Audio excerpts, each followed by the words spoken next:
3:35 Tuesday afternoon, and the City of Calgary had a fairly significant water update this afternoon saying the repair work is coming to a close as they move on to the restoration work of the broken water main. Now that sounds quite simple, but it is not. There's a lot of different pieces and phases to restoring the water main and the pavement and rebuilding out the section. Here to give us a bit of a clearer understanding of what it means and what the timeline looks like. Welcome back to the show. We chat a lot. Tricia Stadnyk, professor and Canada Research Chair Hydraulic Modeling with the Schulich School of Engineering at the University of Calgary. Welcome back, Tricia, for the 17th time in 3 days. How are you doing, Sarah? Have hydrologists honestly ever been this busy in your world, or is this the pinnacle of craziness for you? I feel like it's the beginning of a very long pinnacle. Okay, yeah. But it's all things water right now. All things water right now.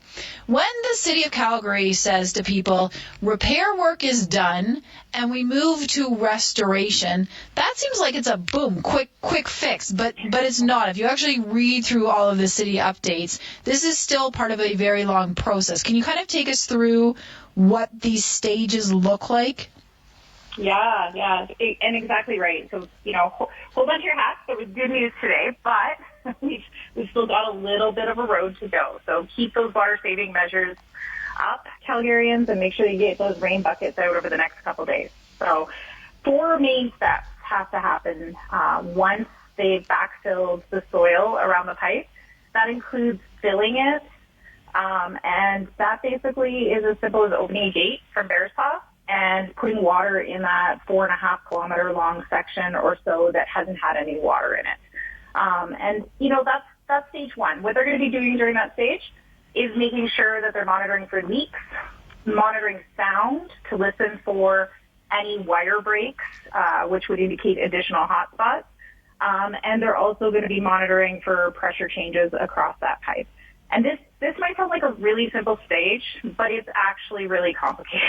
And the main reason is that pipe had a catastrophic failure, and it had no water in it very quickly, which means a rapid depressurization. So think of that as like, when you're diving and they say not to ascend too fast if you sit down below, you don't want to do that. That's the same kind of thing, but in reverse, right? So you don't want to put too much pressure on that pipe too quickly because it's been depressurized, and it did so fast that parts of the pipe could be a little bit weak, and they're not sure about that. So they have to take their time on this stage. If parts of the pipe are weak, though, is that a full start from the beginning, or is that Band-Aid solutions? Well, they made it very clear that this is an emergency repair situation, which means essentially Band-Aid solutions, and that they are well aware from the work that they've done on the pipes and being able to see it, that this particular pipe needs more maintenance. So I think at this point, if there was a rapid depressurization, it would mean a Band-Aid fix to try to get our water up and running. But they know that there are sections of this pipe that still need further maintenance in the future. Okay. And then after that step, then do we start moving into people can have a little bit of water back and we start inching towards normal? Oh, heck no. There's 3 more steps. Oh, okay. So the next step is flushing it, and we've heard about this already. So we've been without water, and it's going to look really bad because they're going to be essentially pushing a bunch of water through that pipe and then not quite directly releasing it into the river, but they're going to be releasing that into Edworthy Park and a portion of that parking lot, and then it will flow into the river. This has to be done because there is contaminated water in the pipe, because that pipe has been opened because of construction. They've got to get rid of all the nasties, essentially. So that's like flushing your toilet. That'll take about 1 day. I just want to make sure I understand the scientific term. You got to get rid of the nasties? Yeah. Okay. And essentially, before they put it in the river, they're going to make sure that water's dechlorinated because we don't want to be killing any fish, right? The third step is testing the water quality. So once they've sealed up that pipe again, now they're going to start to test the water that's in the pipe to make sure that there's no bacteria in it. But this isn't CSI. That's what I always tell people. When you watch that show, they can turn around, like, tests for water or microbes and bacteria in like 2 minutes. It doesn't happen like that in real life. We have to actually grow those bacteria. So this is actually an 18 to 20 hours for microbial analysis, and they have to do probably, dozens of these kinds of tests. So this is actually a couple days.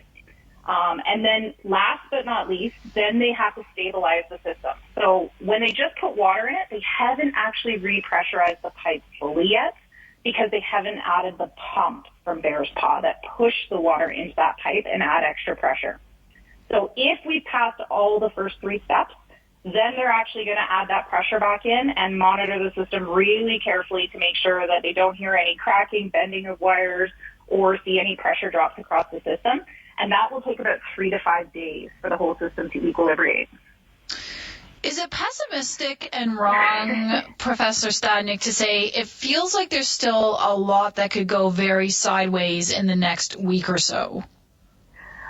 I mean, I guess now that we're at this stage, I can say not as much as the last few weeks. Okay. Those of us that knew what was going on, we were kind of sitting and holding our breath because we were entirely dependent on Glenmore. And if anything happened anywhere else in the network, we were really sitting ducks. So relative to all of that risk, this is all much lower risk and just kind of due diligence of making sure that we're pressurizing the pipe carefully and that we're not feeding water that's contaminated with bacteria to people through that pipe. So we have to do our due diligence with testing of that water. Gotcha. So the hope, the city says, if we're being cautiously optimistic, is still a circling of July 5th on the calendar, which is still on the shorter end of the 3 to 5 week long. This is how long it's going to take to fix this. So in your world, are you and your colleagues surprised we've gotten this done in a month? And you're thinking like that was incredible pace? I know it's really, really tough for people to believe it. I know that there's been a lot of chatter out there from the oil and gas industry, but we have to remember first and foremost, we're dealing with a health and safety concern. This is water for human consumption. So A, that affects the materials of the pipe. B, that impacts the time that it takes to get things back up and running again, because we've got to make sure that that water's clean, right? Just like washing your vegetables. We don't want to be contaminating half the city. Right. That's really not good, right? And honestly, the scope and scale of the failure that happened and the magnitude of the repairs and the number of repairs that they had to do would normally have taken months for a city to do. Months? So the fact that they managed to run parallel crews really helped to speed this up, and the fact that they were working 24/7 shifts, that's not normally something that would happen because of city salaries and wages and the number of staff and crews, and that's really what the state of emergency was all about, to kind of free up the ability for them to remove the red tape in expediting this. And that's because we're literally without water to a portion of the city right now. And so, this has really been fast-paced in the engineering world, and I know that's hard to accept if you're not used to that, but it's been a lot of work in a very short period of time. I said at the beginning of this show, hey, if you have a question for Tricia Stadnyk, text me at 403-974-8255. I thought we'd get a few. I have about 30 messages for you and questions. Are you the most in-demand person for dinner parties right now, so people can be like, well, while you're here, can I ask you this? Like, people must just be so full of questions about water and pipes that they never knew they had. Well, actually, funny story. I have my own consulting business in addition to being a professor, and of course it's in water. And I was at my accountant's office this morning, and I got cornered there and ended up taking an extra hour because he just wants to know all about the water crisis. So sometimes yes, but so far I haven't been invited to any dinner parties. So if there's any invites out there, accepting, just saying. One of the questions from random texter, I have no name to put to this, but they said, do you think that what has happened here is severe enough that it could change the makeup of PCCP, those pipes, or this is just one of the catastrophes that's happened around North America? Hey, look, this isn't just one of the catastrophes. This is really one of the biggest ones. So I do think, and rightly so, this will put a spotlight on the use of those pipes and make sure that we're using the best available technology. But I'm not going to sit here and say that anything's going to change, because at this point in time, it is still the recommended type of pipe and material. And infrastructure failure is part of engineering. That is an accepted risk. I think that we as engineers honestly just do a really crappy job of communicating that risk. And I think particularly in a country like Canada, it's hard to believe that you could one day turn on your taps and there would be no water there. Mm-hmm. Yeah. Well, what I'm going to do is I'm going to bank these questions, and maybe one day we will do a full-blown water show. That is just water, 3 hours, nothing but water and pipelines, Nice. And we'll answer all of the questions because they're piling up here. But people just have so much interest because it's been such a huge part of our world for the past month. So thank you for joining us again. That's Tricia Stadnyk, a professor with the Schulich School of Engineering at the University of Calgary, and our Connect Water expert. Thank you for being on the show again, Tricia.